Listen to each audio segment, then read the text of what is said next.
All right, folks, we have a new Dear DSO entry on the website. And you can submit your own story or question at deardso.com. That's deardso.com. Fill out the form, and if your story or your question is a good one, I will make a video out of it for the whole world to see. This one comes from a guy who calls himself Ant. I assume short for Anthony, not the bug. But he says, met my wife, my ex-wife, at age 19 on my work's night out. She was the designated driver for a work colleague as she was 2 months pregnant. So she wasn't drinking. We got on well, and she got my number, and she asked me out the following day.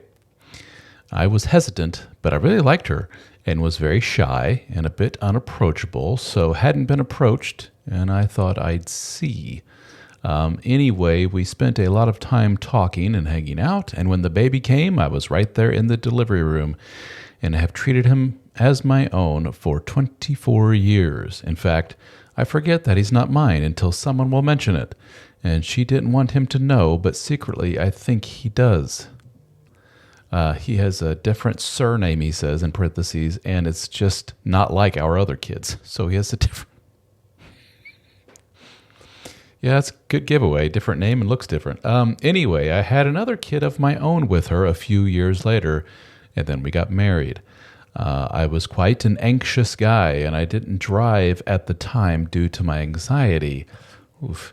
And I was lazy around the house, but she didn't work, so everything got done that needed to be.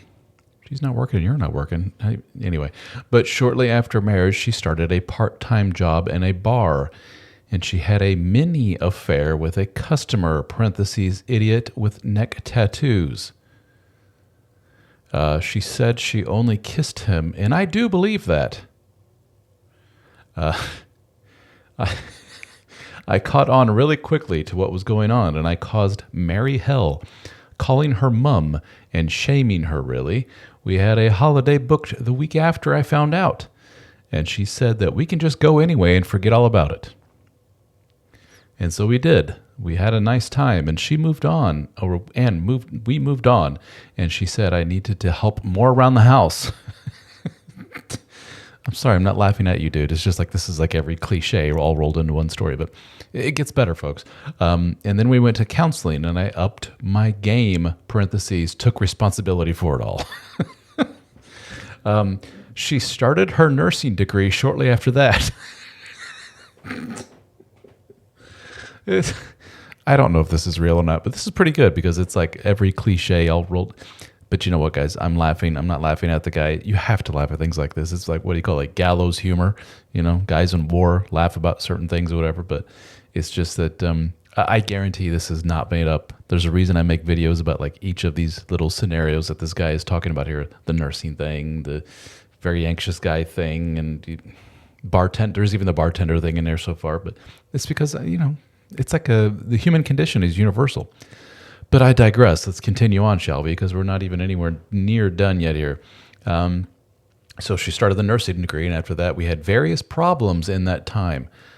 She was sneaking off to a beach with a student friend, contacting old boyfriends, kissing some guy on a random night home, all of which I sussed really quickly because I was in high alert due to the mini affair. So again, she said nothing happened, and she just wanted to move on. And so we had an incident with a couple of mates where we went out for my birthday with them and my family, and I wanted to go home, and she wanted to stay out. She ended up staying the night, parentheses, on my birthday, in their house. Parentheses again, she pretty much walked past my house to go to their house. Again, all parties were agreed that nothing happened. Although she was clearly very into them, one of them. I think I got kicked out and went to stay with my brother for a bit. You think? I guess this happened a while back. You're trying to remember. I think I got kicked out and I went to stay with my brother for a bit. And when the friend of mine got a girlfriend, she came and made up with me and wanted me back. Around this time, she lost her grandma, I guess, and her job. And went on antidepressants. And while she was taking them, I can say that we had the happiest, easiest 7 years of our whole relationship. So much so that we extended our house and had another child.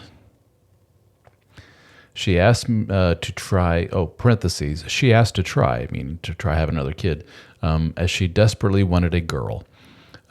Then she came off the antidepressants, and she didn't like that they numbed every feeling that she had. Anyway, shortly after, we were doing the kitchen, and a guy that I used to play football against was doing the plumbing. I asked what she thought of him.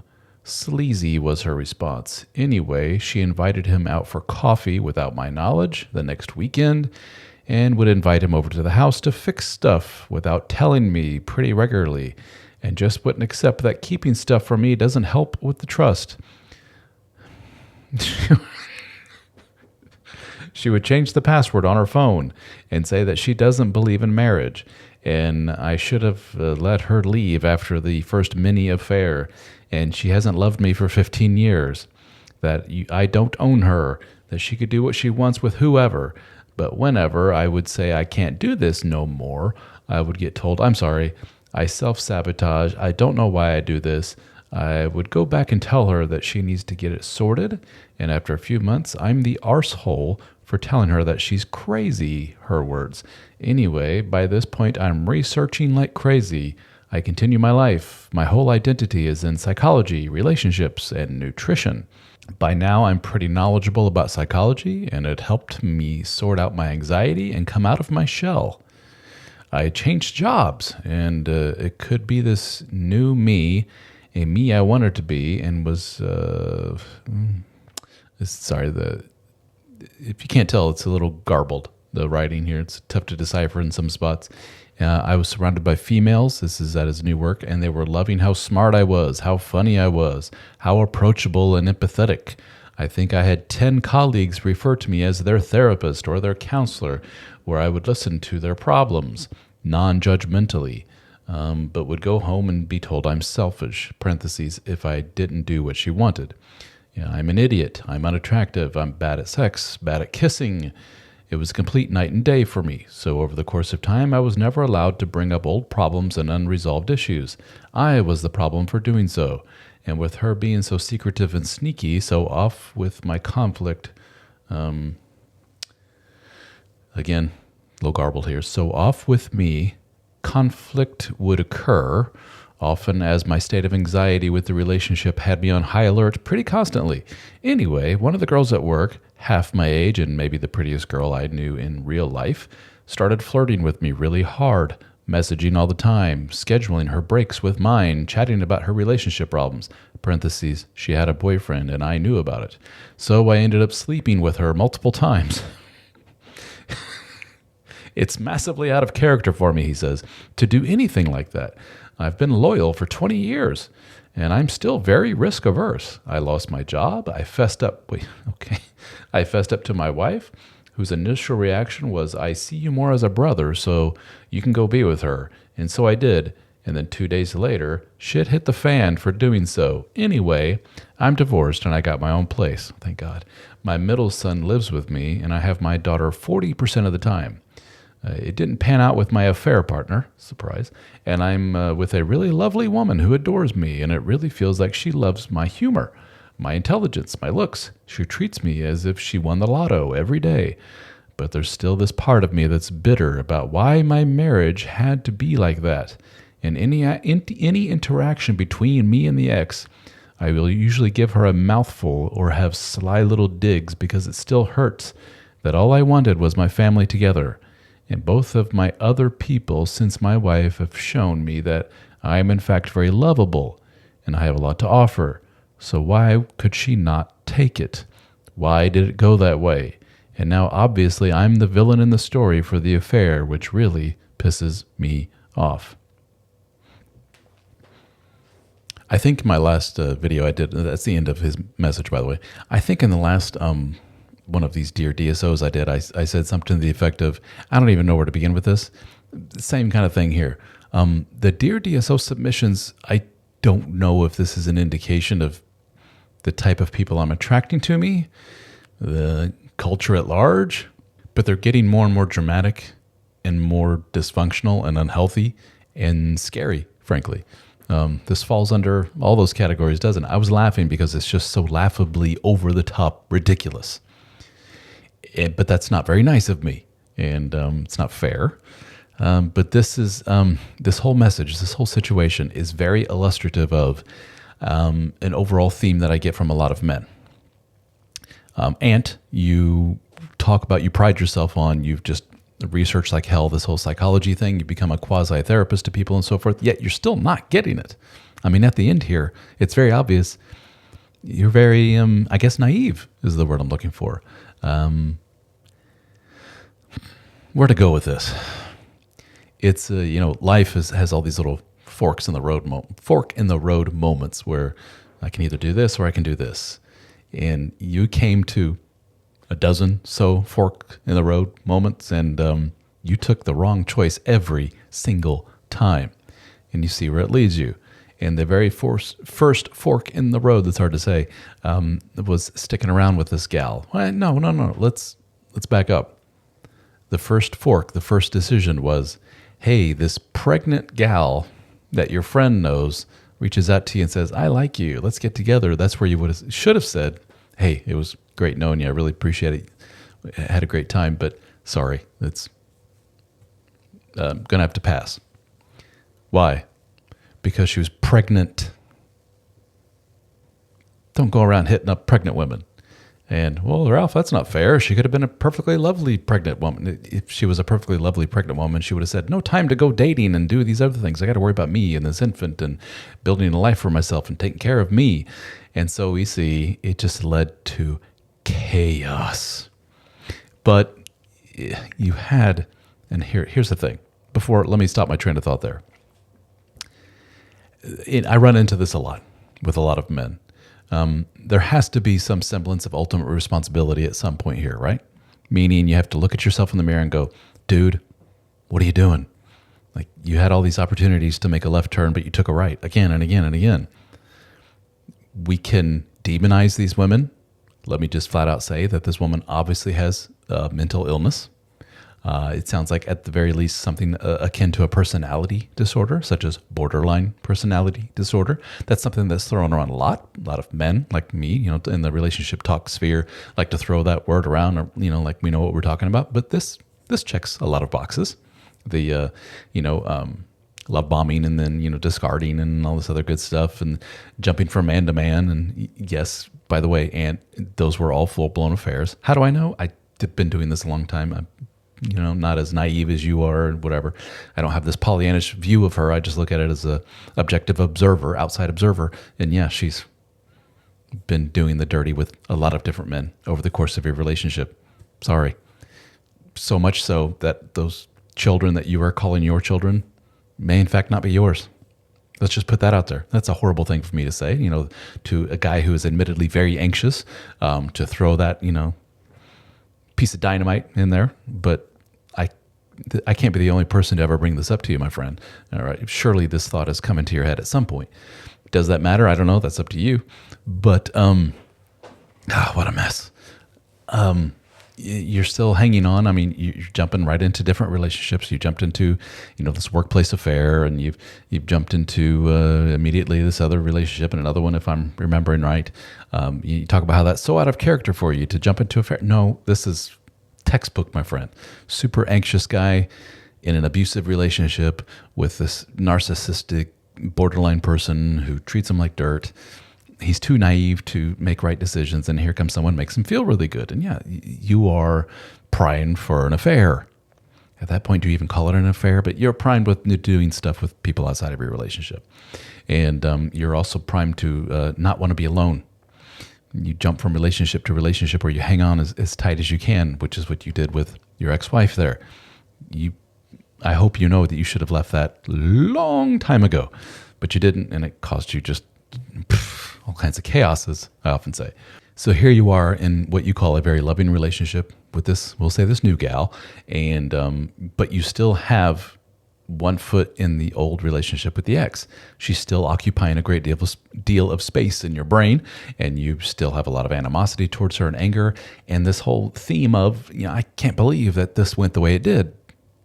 Dude, since day freaking one, pregnant woman reaching out to you, possibly super naive. You possibly may have some issues yourself. I've thrown this out a lot, and I don't mean to I don't want to say, what's the word I'm looking for? Diagnose, because I am not a medical practitioner of any shape, size, form, whatever. But it's just that my perception is colored somewhat by all the men that I speak one-on-one to. And I've said this many, many times. Bear with me if you've heard me say it 100 or so times. But a disproportionately large number of men that I speak to fall into the category of what we call neurodivergent. And some of that neurodivergency, or diversity, if you want to call it that, can be under the umbrella of the autism spectrum. A lot of men that I speak to are autistic. And they have a very difficult time navigating the relationship waters. It's all very turbulent to them. Because there's a lot of emotion, and there's a lot of things that they don't process as well as a neurotypical guy would. And so a lot of us sit back and watch them and go, dude, what are you doing? And then as you get to know them and you understand their diagnosis and what they're dealing with and how they process things differently, you say, oh, it makes more sense now. And you're kind of checking some of those boxes here. This is a lot of, I laughed at this situation because it was so bad, because you were making, when we stick to the fork in the road metaphor, you keep making the left turn, when all of us were like, no, dude, go right. And you're like, nope, left. And it's all under the kind of category of naivete. You don't know any better, presumably, is what I'm seeing. And some people just don't get that. Like, well, what are you doing, dude? And why are you continuing to think this way? And why did you think that way in the past? And it may be because of the way you're wired. Is that something that's ever occurred to you? Is that something that ever been brought to your attention, that you may be of that neuro spicy, is what the people these days call it, variety? A lot of those men tend to connect with women who all of the more neurotypical, much more confident, less anxious, much more relationship experience type of men put the hand up and go, hey, nice meeting you, thanks, but no thanks. But if you have very little experience, very little self-confidence, a lot of anxiety, and potentially neurodivergent, you're just like, yes, please, more, go ahead. And then you make all these turns because you're like, I guess this is what I'm supposed to do. I'm supposed to say yes. I'm supposed to overlook these things. I'm supposed to ignore the possible affair. She says they didn't. I guess they didn't. I don't know any better. It just sounds like overall you just don't know any better. And now you're a grown-ass man, and you should know better. And if you don't, you need some help with that.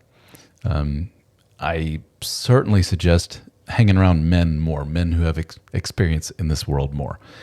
For example, I'm not trying to sell you on something that you don't need. I mentioned this because I think it would be a huge help to you, my friend. You need to be in some kind of fraternal organization of men, some type of support community for men. And I happen to run one. It's called the Brotherhood. You can learn more at helpformen.com. Go jump right to the page to join. It's called helpformen.com/join is the website address, and you can join the Help for Men Brotherhood. A lot of cool things involved. Get a lot of benefits, but the biggest benefit of all is that you get to talk to hundreds and hundreds of men from around the world. By virtue of the way you speak, so to speak, in your email, I'm going to assume you are a Brit from the UK. You're throwing mums around and all this other stuff, and blokes and everything. We have a lot of guys from the UK in there, so you're not alone. And, maybe even meet up in person with a lot of these guys. You need the old proverbial hand around your shoulder saying, it's okay, brother. We've all made mistakes, but let's not make any more. You need an active mentor, coach, if you will, along the way, or else, my friend, you're going to do this again. There's no ifs, ands, or buts. I know you've learned all you can about the psychology world and all that good stuff, but you're going to do it again. I bet you $1,000. Because I can see at the end of your message here, you're still not getting it. You're still not getting how you contributed to this and how you need to change things to stop contributing to this mess. I am not victim blaming. That's the thing I was trying to get at earlier. This is something I hear from a lot of men, is the second you say, hey buddy, what are you doing hanging out with people like that? They're like, see, you're just like everybody else. You're blaming the victim. You're taking the woman's side. It's like, no, dude, I've already said, stay the hell away from women like this. Bad freaking news. Sorry, ladies, if this rings a bell and this is my story. Well, you ain't ready for relationships. You may not ever be. And men, you don't need to be the savior here. The knight in shining armor, as it were. Leave those gals be. But at the same time, you got to look at yourself and say, how am I contributing to this? Why do I keep attracting women like this? Why do I stick around when they so obviously need to be avoided? That, my friend, is what you need to figure out. You need to concentrate on. And a big way to expedite that process is working with other dudes. All right. So check out the Brotherhood, helpformen.com. And thank you for reaching out. I apologize for the laughter earlier, but you have to understand my perspective on this and how this is almost like a soap opera. It was almost, written in the nurse and the this and that. He's just the bartender. You just hit every single solitary story point that I've ever experienced in the 10 plus years of doing this. So thank you for reaching out. I appreciate it, Ant. And thank you guys for watching or listening on the podcast. I appreciate it. Follow Dad Starting Over, social media, Facebook, YouTube, Help for Men. That's our larger organization. Dad Starting Over, in case you don't know, is part of a larger organization called Help for Men, helpformen.com, and our community, the Brotherhood. And at helpformen.com, you can buy books, courses, all kinds of cool stuff, and join our group. All right, guys. Thank you for watching. Thank you for listening. And Ant, thank you for reaching out. Appreciate it, brother.